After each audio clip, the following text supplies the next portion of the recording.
شروع اللہ کا نام لے کر جو بڑا مہربان نہایت رحم والا ہے۔ اے نبی، ہم نے تم کو فتح دی، فتح بھی کھلی اور واضح، تاکہ اللہ تمہاری اگلی اور پچھلی کوتاہیاں بخش دے اور تم پر اپنی نعمت پوری کر دے اور تم کو سیدھے رستے چلاتا رہے، اور تاکہ اللہ تمہاری بھرپور مدد کرے۔ وہی تو ہے جس نے مومنوں کے دلوں پر تسکین نازل فرمائی تاکہ ان کے ایمان کے ساتھ اور ایمان بڑھے۔ اور آسمانوں اور زمین کے لشکر سب اللہ ہی کے ہیں، اور اللہ جاننے والا ہے، حکمت والا ہے۔ یہ اس لیے کہ وہ مومن مردوں اور مومن عورتوں کو بہشتوں میں جن کے نیچے نہریں بہ رہی ہیں داخل کرے، وہ اس میں ہمیشہ رہیں گے، اور تاکہ ان سے ان کے گناہوں کو دور کر دے، اور یہ اللہ کے نزدیک بڑی کامیابی ہے۔ اور اس لیے کہ منافق مردوں اور منافق عورتوں اور مشرک مردوں اور مشرک عورتوں کو جو اللہ کے بارے میں برے برے خیال رکھتے ہیں عذاب دے، انہی پر برے حادثے واقع ہوں، اور اللہ ان پر غصے ہوا اور ان پر لعنت کی اور ان کے لیے دوزخ تیار کی، اور وہ بری جگہ ہے۔ اور آسمانوں اور زمین کے لشکر اللہ ہی کے ہیں، اور اللہ غالب ہے، حکمت والا ہے۔ اے نبی، ہم نے تم کو احوال بتانے والا اور خوشخبری سنانے والا اور خبردار کرنے والا بنا کر بھیجا ہے، تاکہ مسلمانوں تم لوگ اللہ پر اور اس کے پیغمبر پر ایمان رکھو اور اس کی مدد کرو اور اس کی تعظیم کرو، اور صبح و شام اس کی تسبیح کرتے رہو۔ اے نبی، جو لوگ تم سے بیعت کرتے ہیں وہ در حقیقت اللہ سے بیعت کرتے ہیں، اللہ کا ہاتھ ان کے ہاتھوں پر ہے۔ پھر جو شخص عہد کو توڑے تو عہد توڑنے کا نقصان اسی کو ہے، اور جو اس بات کو جس کا اس نے اللہ سے عہد کیا ہے پورا کرے تو وہ اسے عنقریب اجر عظیم دے گا۔ اے نبی، جو گنوار پیچھے رہ گئے وہ تم سے کہیں گے کہ ہم کو ہمارے مال اور اہل و عیال نے روک رکھا تھا، سو آپ ہمارے لیے اللہ سے بخشش مانگیں۔ یہ لوگ اپنی زبان سے وہ بات کہتے ہیں جو ان کے دل میں نہیں ہے۔ کہہ دو کہ اگر اللہ تم لوگوں کو نقصان پہنچانا چاہے یا تمہیں فائدہ پہنچانے کا ارادہ فرمائے تو کون ہے جو اس کے سامنے تمہارے لیے کسی بات کا کچھ اختیار رکھے؟ کوئی نہیں، بلکہ جو کچھ تم کرتے ہو اللہ اس سے واقف ہے۔ بات یہ ہے کہ تم لوگ یہ سمجھ بیٹھے تھے کہ پیغمبر اور مومن اپنے اہل و عیال میں کبھی لوٹ کر آنے ہی کے نہیں، اور یہی بات تمہارے دلوں کو اچھی معلوم ہوئی، اور اسی وجہ سے تم نے برے برے خیال کیے، اور آخر کار تم ہلاکت میں پڑ گئے۔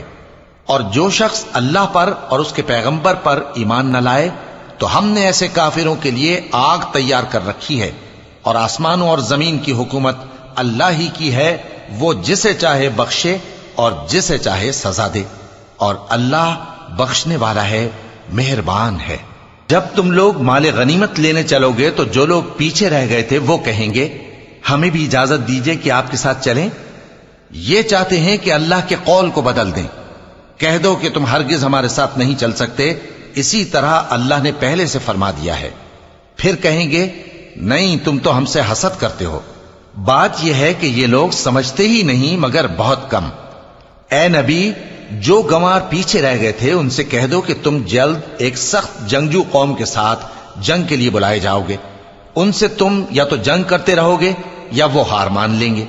اگر تم حکم مانو گے تو اللہ تم کو اچھا بدلہ دے گا، اور اگر منہ پھیر لو گے جیسے پہلی دفعہ پھیرا تھا تو وہ تم کو بڑی تکلیف کی سزا دے گا۔ نہ تو اندھے پر سختی ہے سفر جنگ سے پیچھے رہ جانے میں، اور نہ لنگڑے پر اور نہ بیمار پر سختی ہے۔ اور جو شخص اللہ اور اس کے پیغمبر کے فرمان پر چلے گا اللہ اس کو بہشتوں میں داخل کرے گا جن کے نیچے نہریں بہ رہی ہیں، اور جو روگردانی کرے گا وہ اسے دردناک عذاب دے گا۔ اے پیغمبر، جب مومن تم سے اس درخت کے نیچے بیعت کر رہے تھے تو اللہ ان سے خوش ہوا، اور جو صدق و خلوص ان کے دلوں میں تھا وہ اس نے معلوم کر لیا تو ان پر تسکین نازل فرمائی، اور انہیں جلد فتح عنایت کی، اور بہت سی غنیمتیں وہ آئندہ بھی حاصل کریں گے، اور اللہ غالب ہے، حکمت والا ہے۔ اللہ نے تم سے بہت سی غنیمتوں کا وعدہ فرمایا ہے کہ تم ان کو حاصل کرو گے، پھر اس نے یہ غنیمت تمہیں جلدی سے دلوا دی، اور لوگوں کے ہاتھ تم سے روک دیے۔ غرض یہ تھی کہ یہ مومنوں کے لیے اللہ کی قدرت کا نمونہ بن جائے، اور وہ تم کو سیدھے رستے پر چلائے، اور کچھ اور غنیمتیں دے گا جن پر تم قدرت نہیں رکھتے، اور وہ اللہ ہی کی قدرت میں ہیں، اور اللہ ہر چیز پر قادر ہے۔ اور اگر تم سے کافر لڑتے تو وہ پیٹ پھیر کر بھاگ جاتے، پھر وہ کسی کو نہ دوست پاتے اور نہ مددگار۔ یہی اللہ کی عادت ہے جو پہلے سے چلی آتی ہے، اور تم اللہ کی عادت میں کبھی تبدیلی نہ پاؤ گے۔ اور وہی تو ہے جس نے تم کو ان کافروں پر فتح یاب کرنے کے بعد سرحد مکہ میں ان کے ہاتھ تم سے اور تمہارے ہاتھ ان سے روک دیے، اور جو کچھ تم کرتے ہو اللہ اس کو دیکھ رہا ہے۔ یہ وہی لوگ ہیں جنہوں نے کفر کیا اور تم کو مسجد حرام سے روک دیا، اور قربانیوں کو بھی کہ اپنی جگہ پہنچنے سے رکی رہیں۔ اور اگر ایسے مسلمان مرد اور مسلمان عورتیں نہ ہوتی جن کو تم جانتے نہ تھے کہ اگر تم ان کو پامال کر دیتے تو تم کو ان کی طرف سے بے خبری میں نقصان پہنچ جاتا، تو بھی تمہارے ہاتھ فتح رہتی، مگر تاخیر اس لیے ہوئی کہ اللہ اپنی رحمت میں جس کو چاہے داخل کر لے۔ اور اگر دونوں فریق الگ الگ ہو جاتے تو جو ان میں کافر تھے ان کو ہم دکھ دینے والا عذاب دیتے۔ جب کافروں نے اپنے دلوں میں ضد کی، اور ضد بھی جاہلیت کی، تو اللہ نے اپنے پیغمبر اور مومنوں پر اپنی طرف سے تسکین نازل فرمائی اور ان کو پرہیزگاری کی بات پر قائم رکھا، اور وہ اسی کے مستحق اور اہل تھے، اور اللہ ہر چیز سے خبردار ہے۔